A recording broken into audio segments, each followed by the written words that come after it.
sell these here, or they're just for display? Now here's, Matt, here's the one like I wanted down here. Yeah, I think you have one like that. Didn't I get you one or no? Not at U.S. My favorite set. I like the one you made for your dad.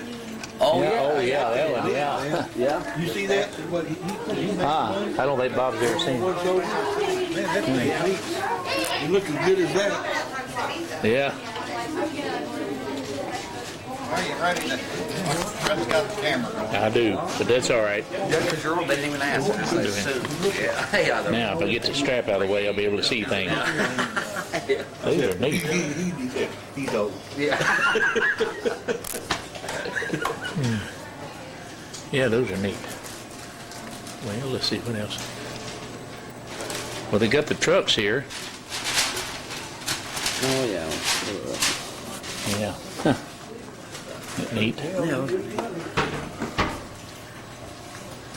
This cow here. That's one of them cows I bet. Yeah.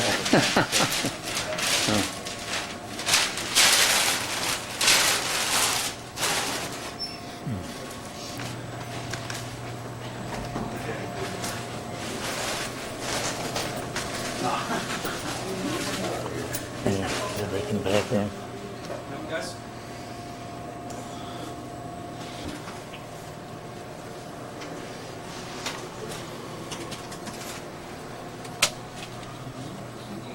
What is that, music? Josh Fitzpatrick. Oh, wow, poppies. Isn't that neat? Man, That's how they make it look like craters. yeah, isn't that neat? Look like bomb craters and poppies growing. Go this way.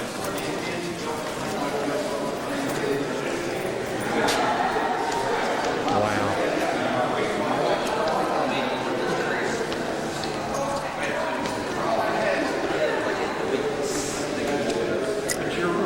See through.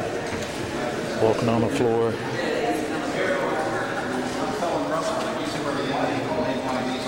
Isn't that something? I feel nervous walking on it. I just ended up there at the Indian guy that built that thing out in Grand Canyon. Oh man, yeah, I was thinking about that too.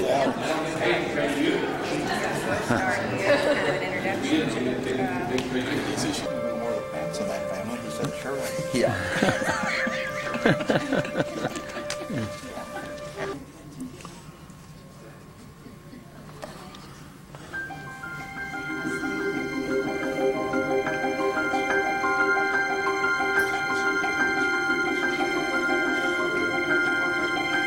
No one can say precisely why it happened, which may be in the end the best explanation for why it did. The causes of the war are as complex as the world it set aflame. To recall them is to enter a world of great and growing contrasts, visible signs of complex forces that seem destined to collide. It is a world on the edge of great change.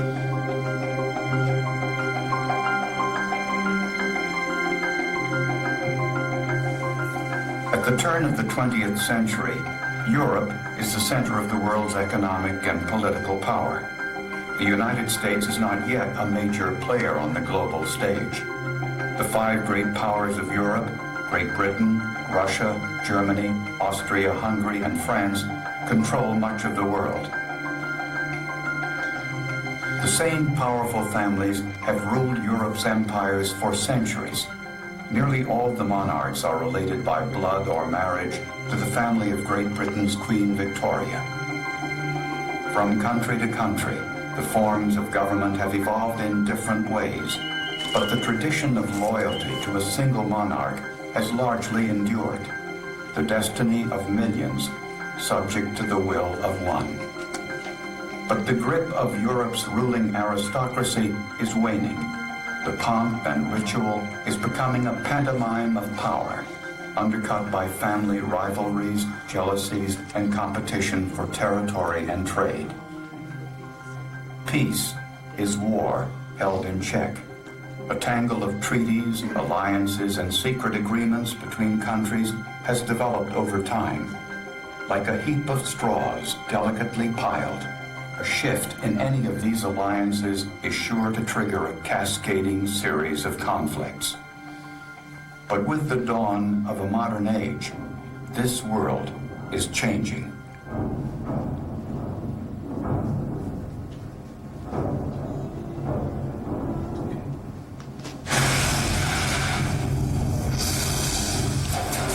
The Industrial Revolution has evolved from the age of wood and iron to the age of steel. These new engines of change are transforming life at every level of society across Europe and beyond. Electricity turns night to day. Automobiles are changing the speed of life, and the railroad revolution is changing its reach. Ships of enormous scale ply the seas. Airships and airplanes rise into the skies.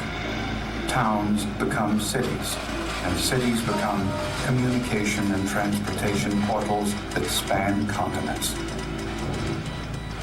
Emerging from the blast furnaces and riding the rails of progress alongside the promise of prosperity are also weapons and machines of war, unlike any the world has known.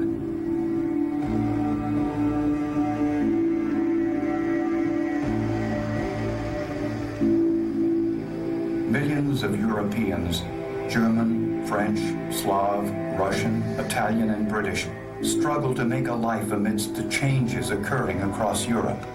Technology is providing the means for the rich to grow ever richer, for the powerful to gain more power. Yet for the first time in Europe's long history, ordinary people can see the possibility and now seek the means to share in the modern world's newfound prosperity. Expectations rise. Thousands migrate from farms and villages to the industrial cities. Many find success. Many more do not. There simply are not enough jobs, nor is there enough shelter. Bright hope disappears into the dark squalor of poverty and polluted cities. A vast movement, millions strong, sweeps the continent. Working people embrace socialism, an approach to work and to society that many believe will serve the broad populace rather than only a favored few. The movement threatens established power. Religious and philanthropic, as well as legislative and political activists, seek to quell the growing unrest. For most workers, it is a demand for justice. But for others, followers of Karl Marx, the movement is the gathering army of a revolution. The gulf widens between rich and poor and fills with the growing sense of an approaching storm.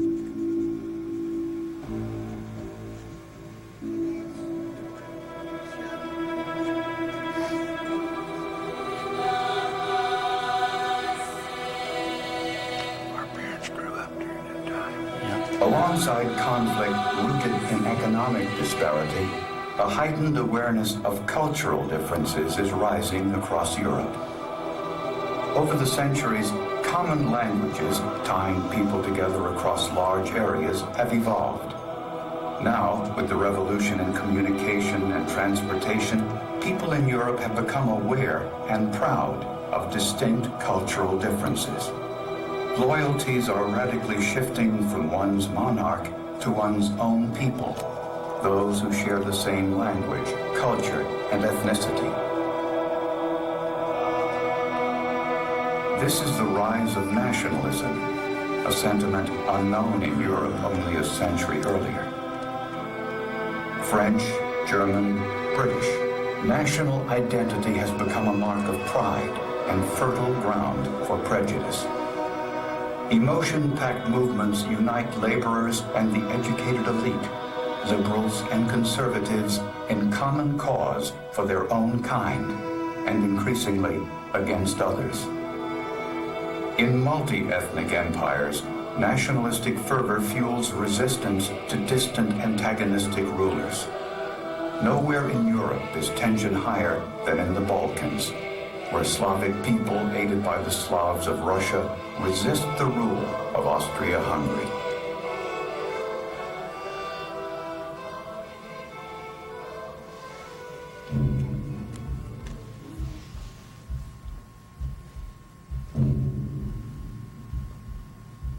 By the turn of the 20th century, dramatic colonial expansion has brought much of Africa and Asia under the control of Europe's great powers for the first time. European leaders believe that to thrive, they must expand, acquire new territory, new markets, new resources. Competition has been fierce, often violent. Using its vast navy, Great Britain has built an empire that dwarfs all others. Ambitious Germany, coming late into the status of a great power, is aggressively expanding, challenging Great Britain's commercial interest and colonial holdings. German rhetoric grows strident, laced with the ideas of influential political thinkers who believe the phrase survival of the fittest applies to nations as well as life in the natural world. Colonization, they say, is a matter of life and death. War is a biological necessity. At home, Germany sits between two powerful forces, France and Russia, both seen as ever-present threats. Abroad, Germany recognizes the forces already in place that can thwart its desires. To compete globally, Germany needs military might.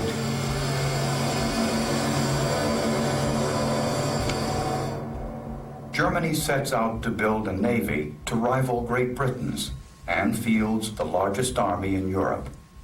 Great Britain invests even more heavily in its navy. France builds its army. Diplomatic relations have long been precarious, but the nations of Europe are now bristling with arms. The old web of treaties is in place. Russia, France, and Great Britain, under certain conditions, are committed to supporting each other if conflict arises. Italy wavers. Germany has one true ally, the Austro-Hungarian Empire. But Austria-Hungary faces the threat of war from within. Thousands of ethnic Slavs are determined to break away from Austro-Hungarian rule. Russians stand ready to help their Slavic kinsmen. At the center of Slav resistance is the Kingdom of Serbia, home of the secret society, the Black Hand. Europe seethes with anxiety. Artists, writers, and composers create brooding visions of an apocalypse. Some Europeans have predicted that any conflict could unleash a new type of warfare so horrific and on such a scale that recovery will take decades, perhaps generations, to achieve.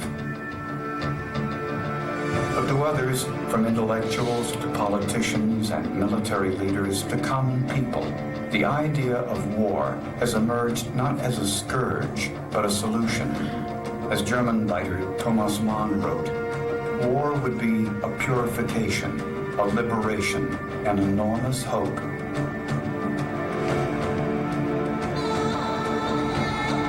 Sarajevo, June 28, 1914. Archduke Franz Ferdinand, heir to the Austro-Hungarian throne, makes an official state visit. The Black Hand leaders in Belgrade plot an assassination, then decide to abort. But word never reaches the 7 assassins in Sarajevo. The driver takes the wrong turn. The Archduke and his entourage slowly pass by one of the assassins.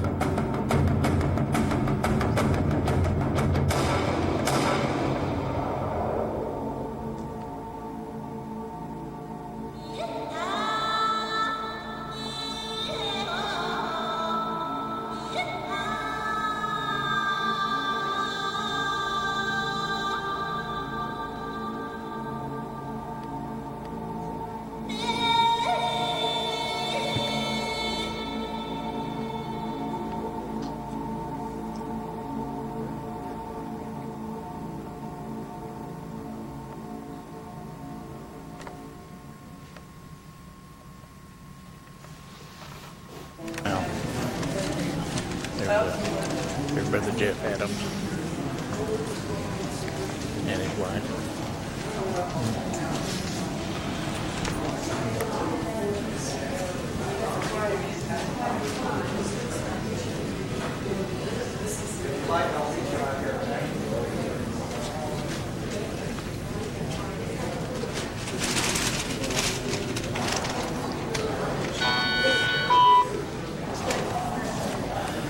Leave me alone.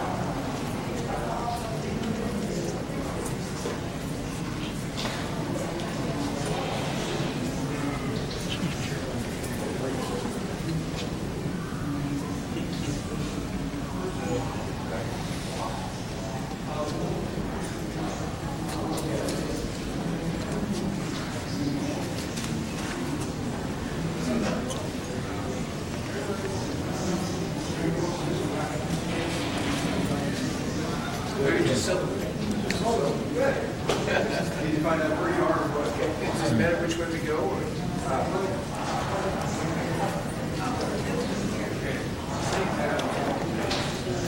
Let's see, do we go this way or do we go around this to the right? Which way do we go? Let's see here, this one is. Wow.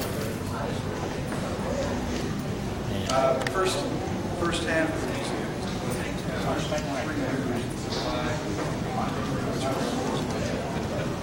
So they're going to see conflicts which are occurring Wow. in Europe, then in Russia, and in Italy, and in Greece, and this sort of thing. Huh.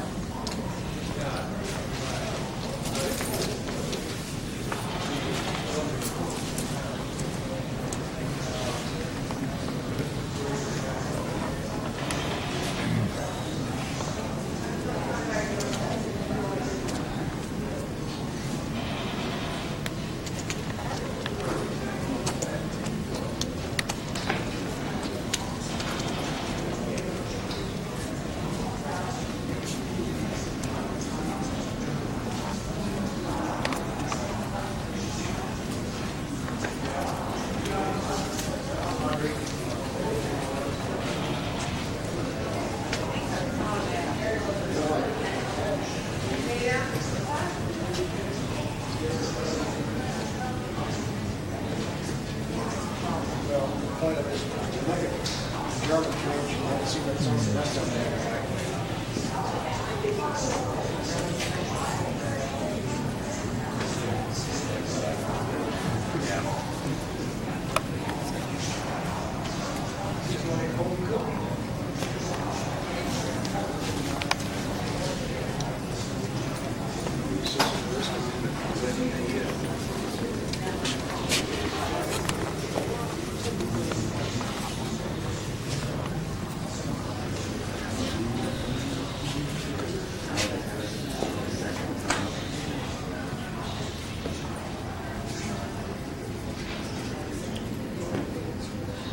Wow. Yeah. Small post.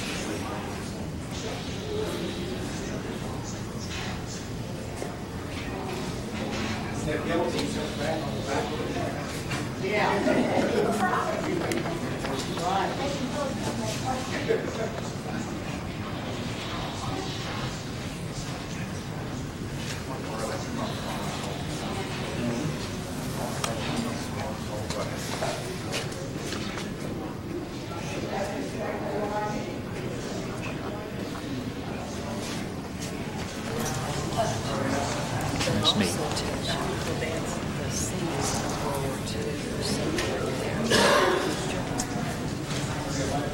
Man, this is quite a deal, isn't it?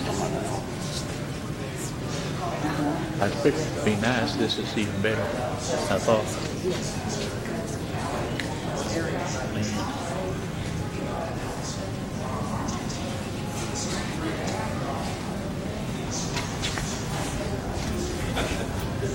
Hey, look at these little backpacks in the uniform. Oh, It's cute, for isn't it? kids, isn't it? Cute Yeah. backpack. And toys. Look at the soldiers.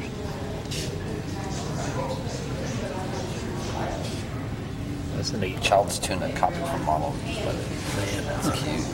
Good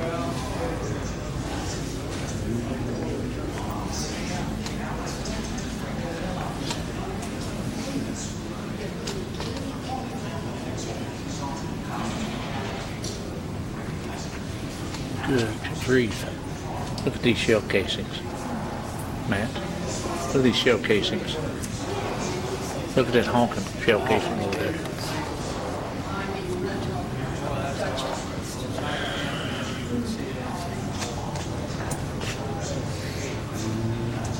German naval gun. Whew. Wow.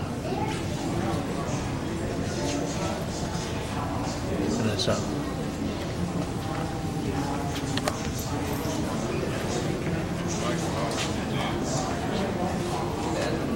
Let's see the front of it real quick. Can you see it? It's the same picture.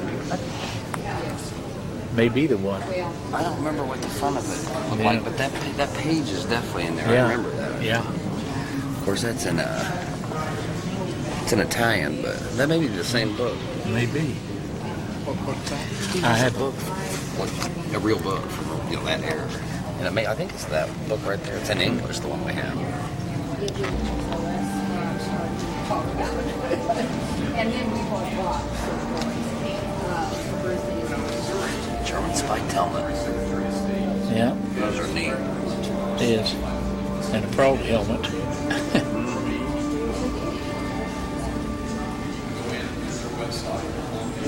Seat belt.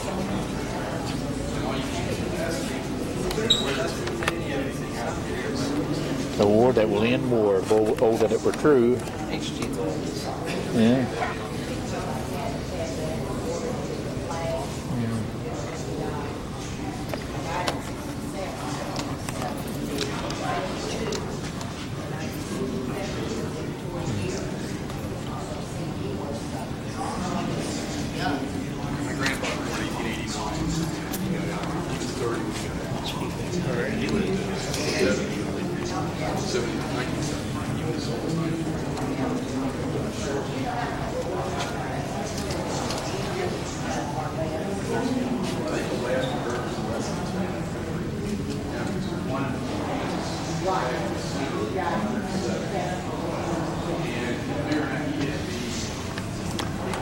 Japanese.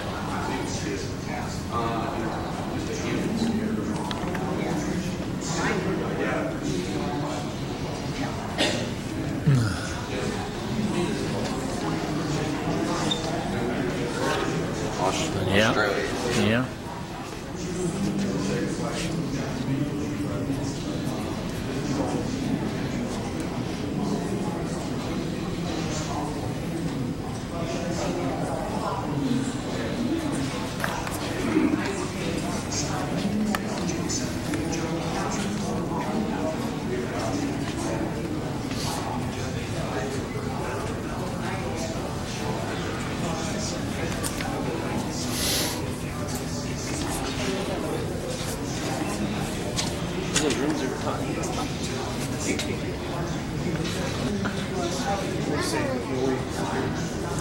Now the style helmets were popular, right? Yeah, it was.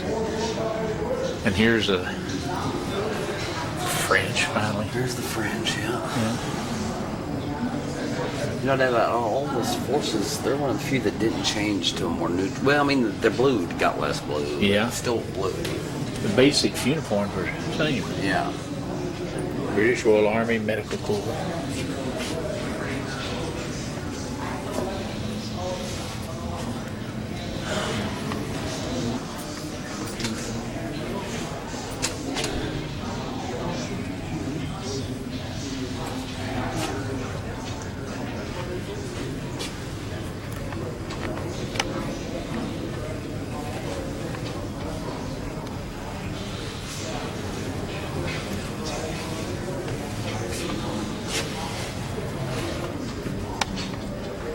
You know, they're, I don't know. You know, I have to look on eBay. I bet you can. What are those big boobs?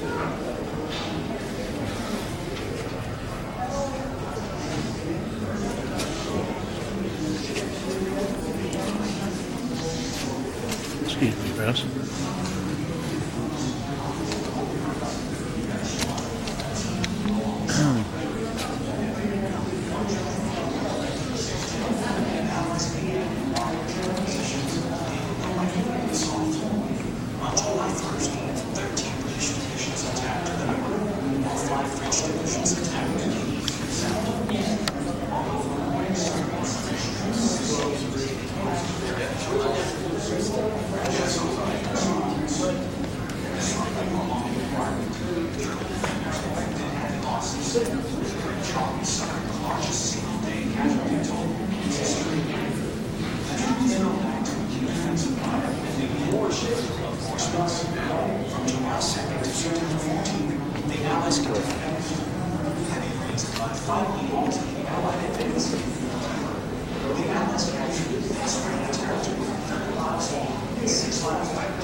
club up there, isn't it? Yeah. See that stuff, metal? And that's something brutal. Trench warfare. Look at that fragment of that hand grenade. I know. It's still got the pin. I wonder Yeah, it what does. happened. Yeah, it does stop. Wonder if it just went off Look accidentally. at that kind of grenade. Weird looking. Yeah, man. Look at all of them. I wish they had a World War One. Look at that handgun right there. Yeah. Oh, that one there. Oh, yeah. Yeah. German. Yeah. There's a, is that a mortar? Looking on. Look here. Even a gun under it. You know, Matt, A second supporting I like the old museum. I never dreamed it'd have anything like this. Isn't it great? On April 23rd, the French president called a halt to the offensive. The Allies gained a few spear bombs for victory, but paid a heavy price in casualties. The losses caused their knees on the French ranks.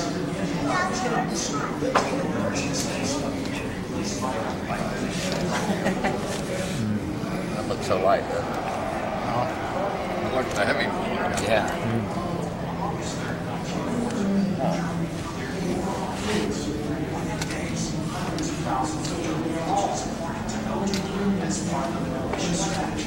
I've always been interested in these. On the German arm. Yeah, and they had these plates that fit on there for snipers up front, you know. Yeah, definitely interesting.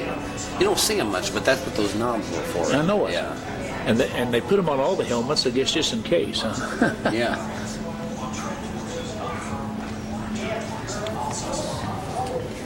Yeah, I don't know if I've ever actually seen a plate actually fixed one though. And let's see, he's got something over his eyes. Yeah, he does. Wow.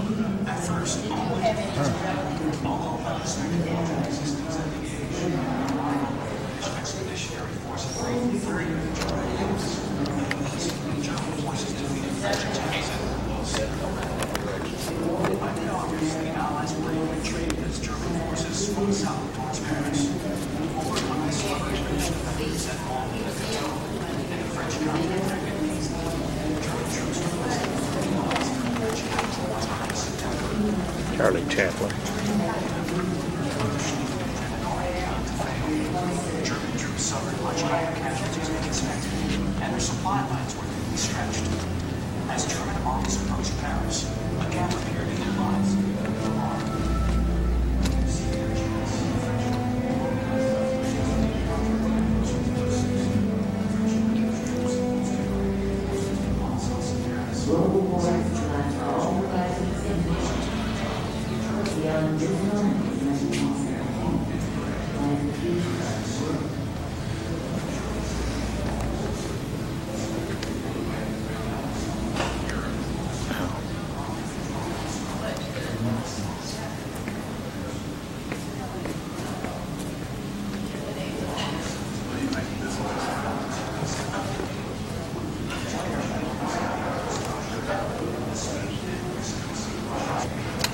Guys are sick of the films when we start. Okay.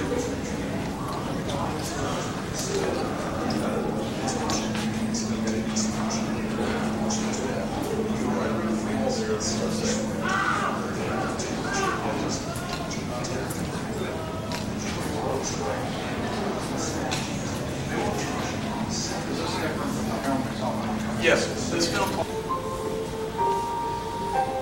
Look at that. Like a battlefield scene down there.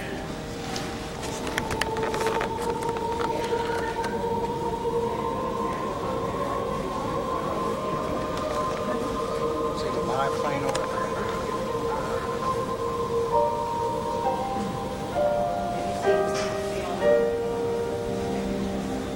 Eric, you're coming this way.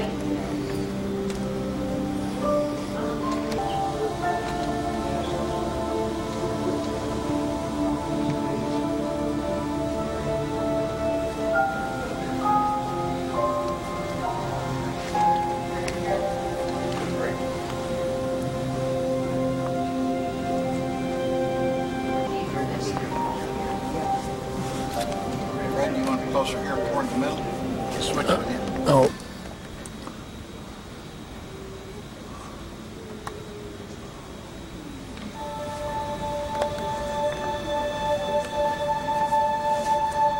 It started as a war between the world's great imperial powers.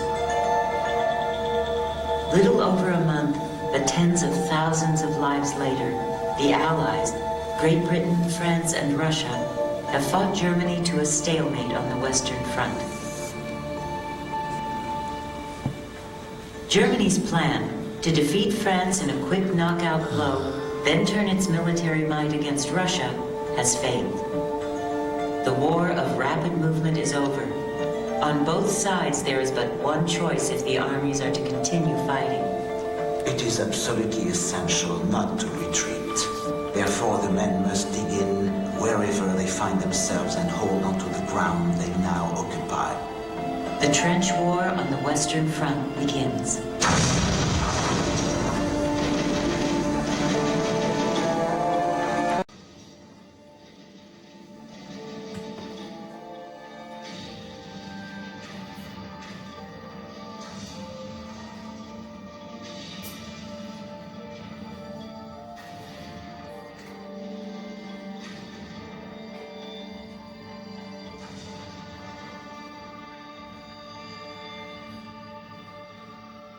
Both armies dig in.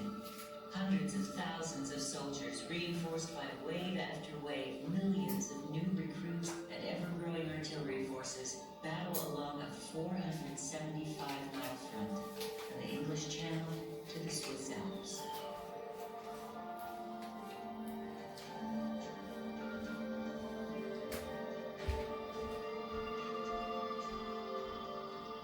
For more than 2 years, the Western Front scarcely changes in length or geographical trace. We took 5 trenches last night, but we'd been put out of 4 of them, chiefly by bombs. We lost some 1,500 men, I'm afraid. The movement was good, but the expense was great. Small gains take days of non-stop onslaught and cost hundreds of thousands of lives. In 3 years, a third of the soldiers on both sides perish. Neither side can gain a clear advantage. Though stalemated on the Western Front, the conflict has spread quickly to other continents with economic and political ties, and throughout the vast colonial holdings of the European empires.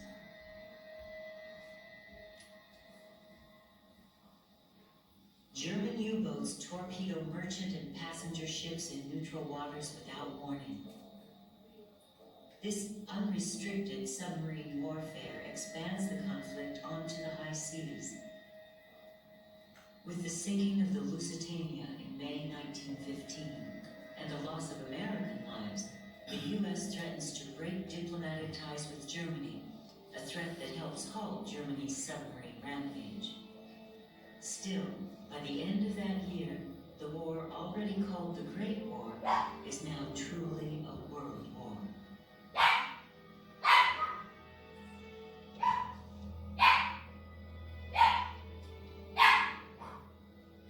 By 1917, the Allies' horizons had darkened. Russia, a crucial member of the alliance against Germany and Austria-Hungary, is racked with political upheaval. Russia's ability to sustain the war effort is waning. Germany, desperate for a breakthrough, can now concentrate troops on the Western Front. Farms in Allied countries have had a weak harvest. Food is short. Sensing that the tide is turning, the German War Council considers a gamble, reinstating submarine attacks on civilian merchant ships supplying the Allies. It's a race against time, but the Germans believe they can starve the Allies into surrender before Germany itself is strangled by Britain's ongoing naval blockade. They calculate the risk of drawing America into the war. From a military point of view, America is nothing. Almost no Americans will volunteer for war service. America has already produced as much ammunition as she is able to produce. America's entrance is nothing. I read in today's paper that the USA threatens to come over here and help us. The very thought of the possibility fills me with joy. Deeper in the world's eye.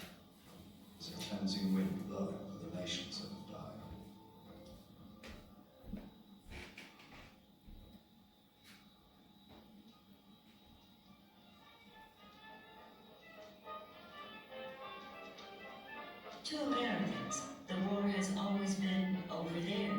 That is clear as day. But neither is the war quite over here.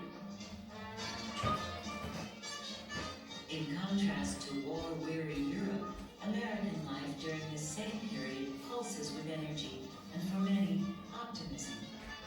War production for the Allies has spurred the growth of the nation's industrial economy. As barons of industry seize opportunities in steel, oil, lumber, and coal, social reformers push to change the conditions spawned by the growth of industrial cities. In fields and factories, from suffragettes to civil rights activists, most Americans are preoccupied with their own destinies, and the majority sees no reason to fight Europe's war. While President Wilson makes efforts to broker peace in Europe, he tells Americans it is not their war, and most agree. But the war has already touched many Americans. Tensions are rising.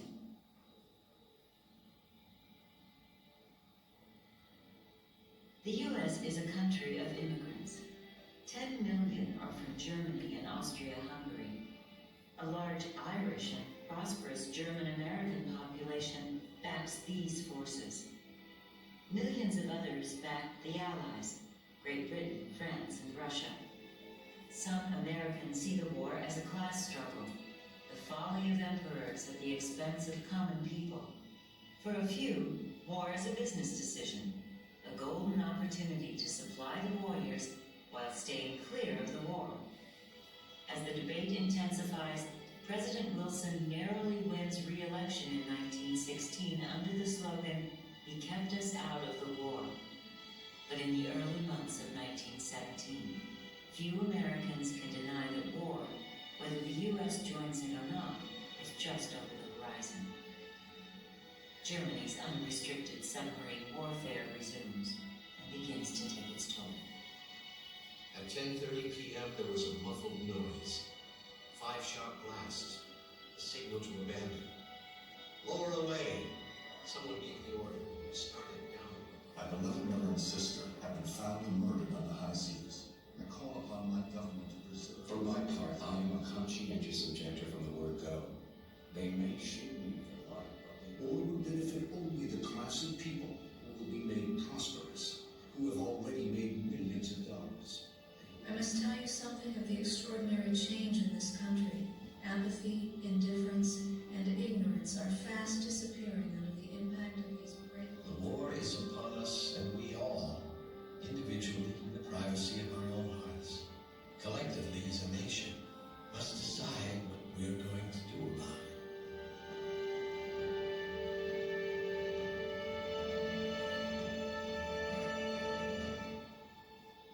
Germany has long been at work on American soil through acts of industrial sabotage and attempts to bribe politicians. Now, news breaks that German Foreign Minister Arthur Zimmermann has secretly offered to finance Mexico in a war against the United States. More threatening, Germany urges Mexico to persuade Japan to join the fight. Gentlemen of Congress, the present German submarine warfare against... Within weeks, President Wilson asks Congress to declare war on Germany. To be in fact nothing less than war against the United States.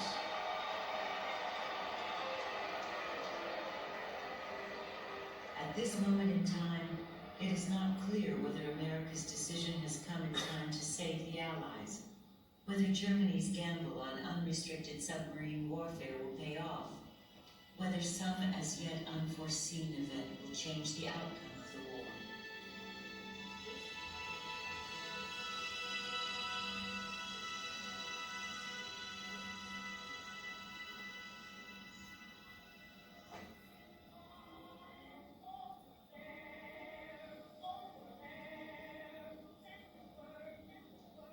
The war will change America, leaving in its wake a broader expression of freedom, a new era in the politics of women and minorities.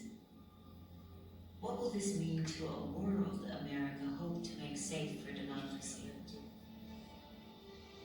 The war will thrust America onto the global stage, no matter who wins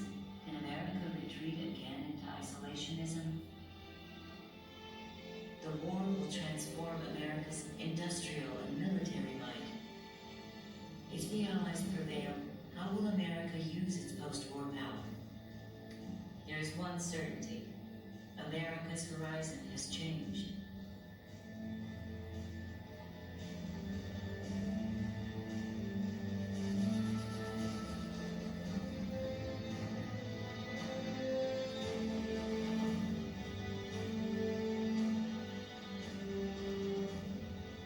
Global war has collapsed all horizons into one. Beyond this moment in 1917 lies the future of the world.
Flaps being around here in front.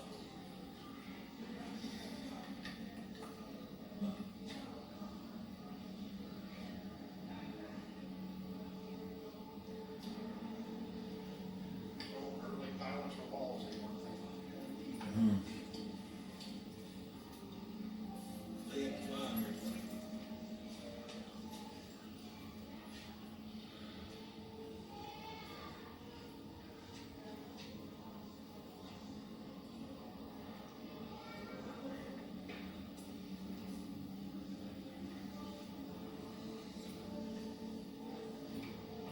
Look at that, Henry Irving, 22 victories. Yeah. Yeah, he was a German hero in the First War. It's too much. Turned out to be a real tragedy. Yeah.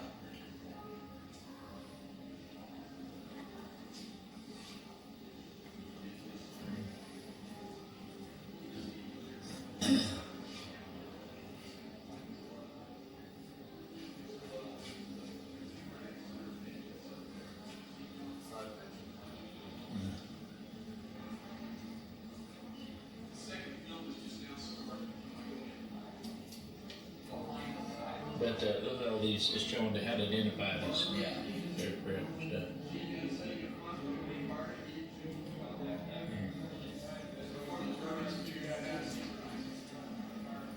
Not a very fast plane. It had a top end speed of about 70 miles an hour. You were passing out of my stuff.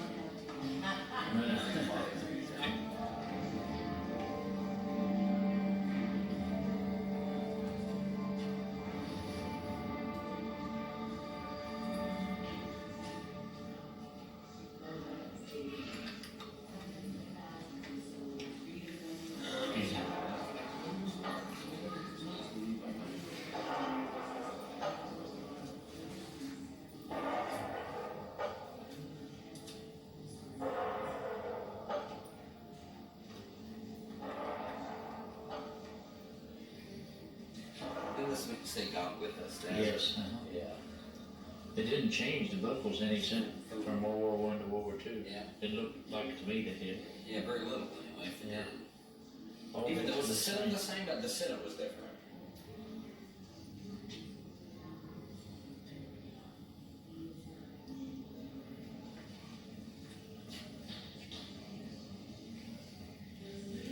We got one of those. You know it? World War I Proud Pot.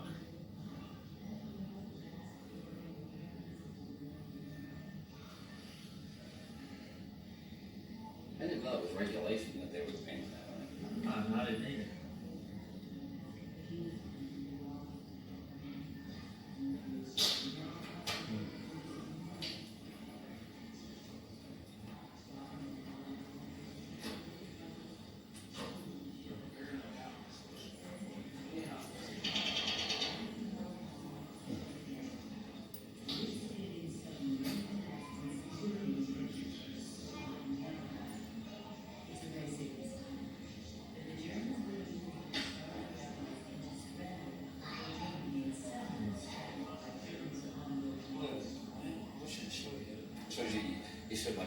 just got to decide if it's a real thing or a decoy this time. To activate the station, plug the pin and press the red button. John J. Percy. Throughout the U.S. 3,000 miles from home, an American army is fighting for you. Everything you hold worthwhile is at stake. Only the heart and soul can win against the enemy we are fighting. Invoking the spirit of our forefathers, the Army asks your unflinching support to the end that the high ideals for which America stands may endure upon the earth.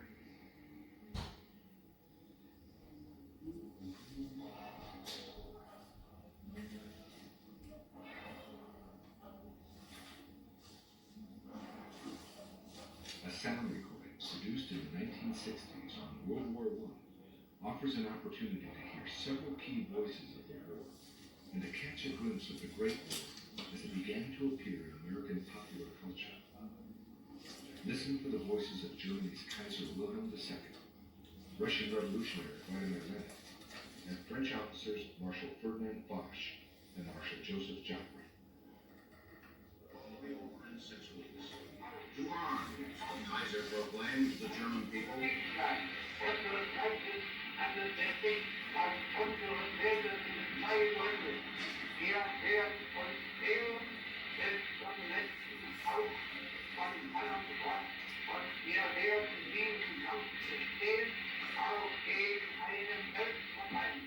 The Reich leads new territory, the Kaiser said.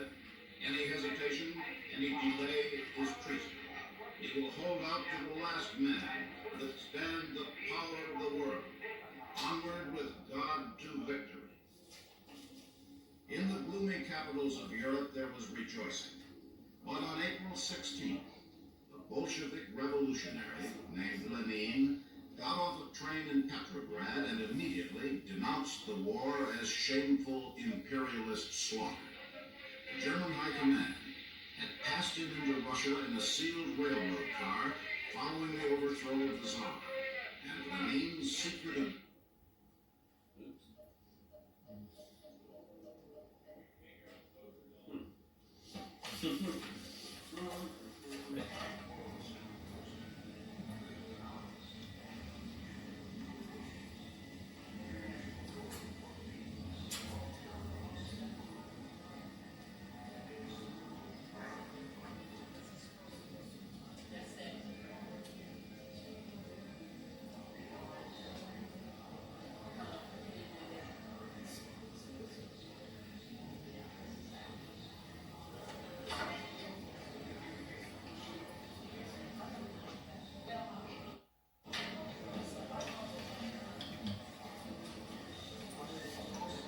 That's neat. I see there.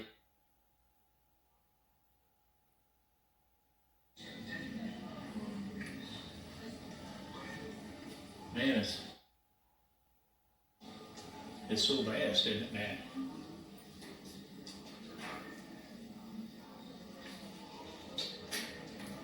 These are carved shells, shell casings.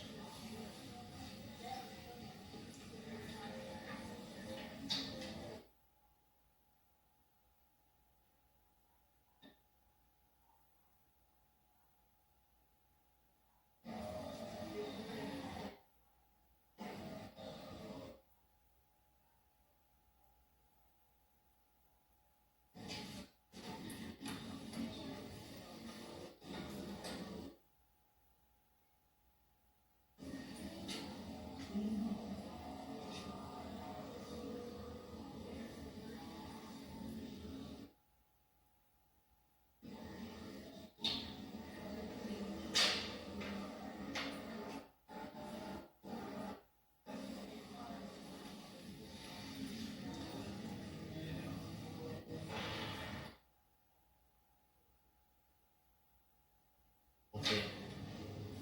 Now these are music.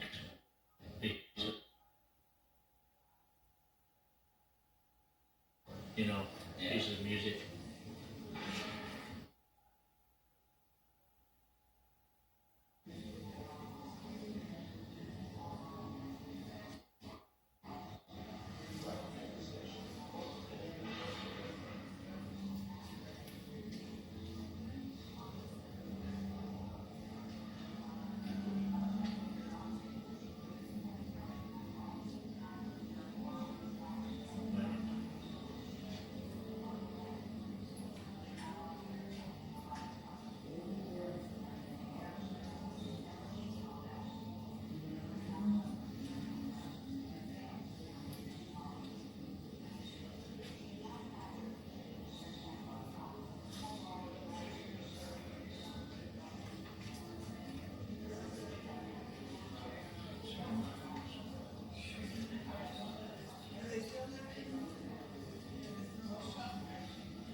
Yeah, and that's something. Yeah. It is. Yeah.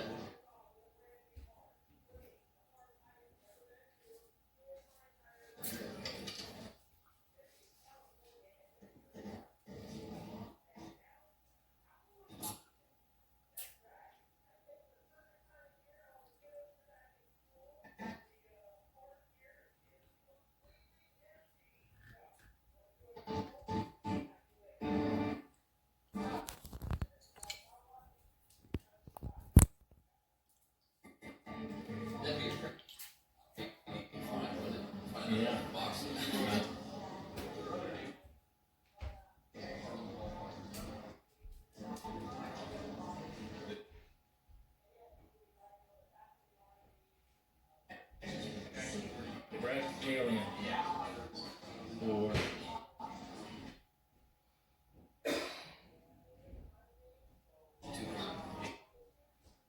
Kansas City.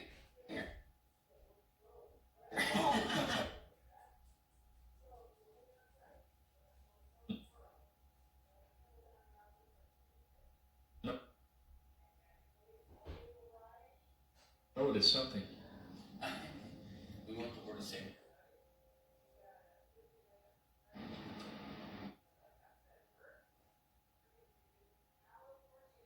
Kansas City, here I come. Get your gun, get ringing on the run, on the run.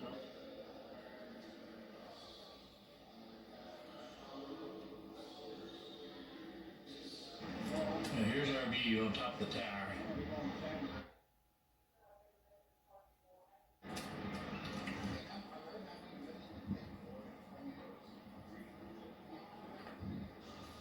Liberty Memorial, and get a shot of this.